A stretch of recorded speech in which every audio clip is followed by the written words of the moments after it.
जय श्री कृष्ण। ओम नमो नारायण। कार्तिक मास महत्तम अध्याय 13। दैत्यों की तीक्ष्ण प्रहारों से व्याकुल हो देवता इधर उधर भागने लगे।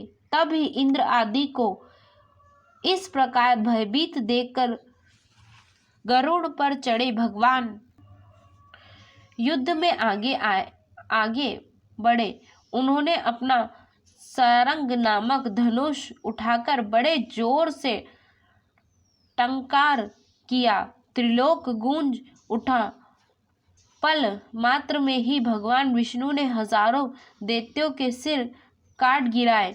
यह देखकर जलंधर के क्रोध की सीमा नहीं रही। फिर तो भगवान विष्णु और जलंधर का महासंग्राम हुआ। बाणों से आकाश भर गया और लोग आश्चर्य करने लगे। भगवान विष्णु ने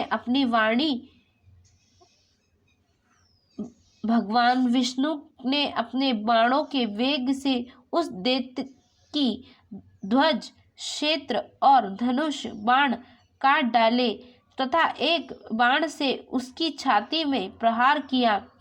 इससे व्यथित हो उसने अपनी प्रचंड गदा उठाकर गरुड़ के मस्तक पर दे मारी।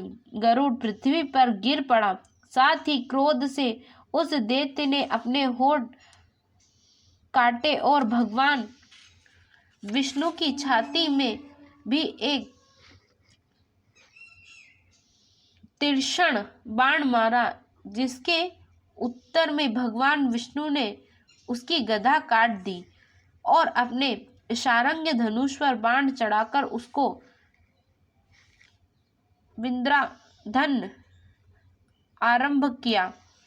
जलंधर भी उन पर अपने पैने बाणों बरसाने लगा। उस समय जलंधर ने भगवान विष्णु को कई पैने बाण मारकर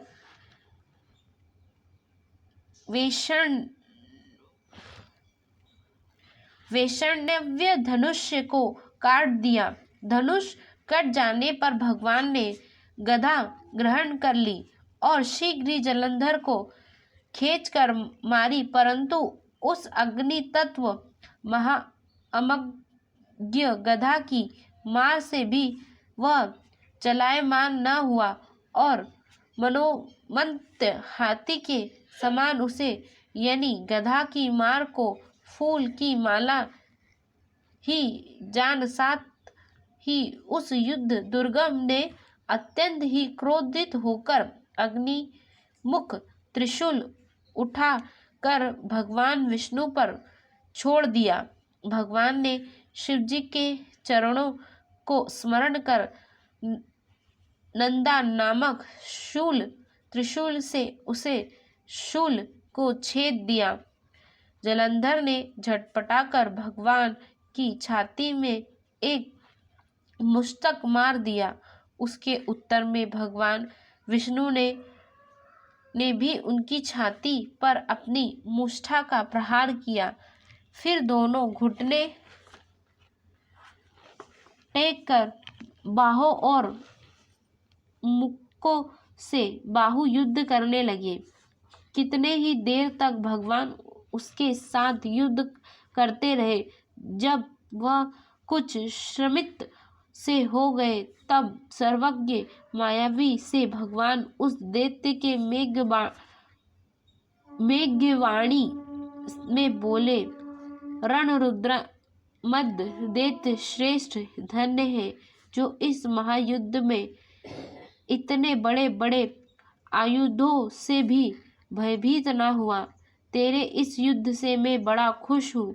तू जो चाहे वर मांग, मैं अदेय वस्तु भी आज तुझे दूंगा।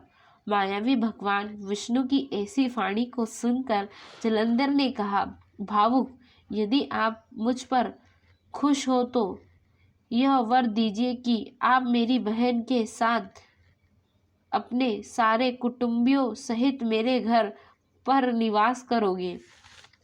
नारद जी कहते हैं कि उसके ऐसे वचन सुनकर भगवान खुद तो हुआ, किंतु उसी क्षण उन सभी देवस्य ने तथास्तु कह दिया। तब भगवान विष्णु सब देवताओं के साथ जलंधरपुरी में जाकर निवास करने लगे। जलंधर अपनी बहन लक्ष्मी और देवताओं सहित भगवान को वहां पाकर बड़ा प्रसन्न हुआ। फिर तो देवताओं के पास जो रत्न आदि थे उनके स्थानों पर दैत्यों को स्थापित कर जलंधर पृथ्वी पर आ गया। निशुंभ को पाताल में स्थापित कर दिया और देव, दानव, यक्ष, गंधर्व, सर्प, राक्षस, मनुष्य आदि सबको अपना वशीवत बनाकर त्रिभुवन पर शासन करने लगा। उसने धर्मानुसार सुपुत्रों के समान प्रजा का पालन किया। उसके धर्म राज्य में सभी सुख से रहने लगे। जय हो कार्तिक स्वामी की। ओम नमो नारायण।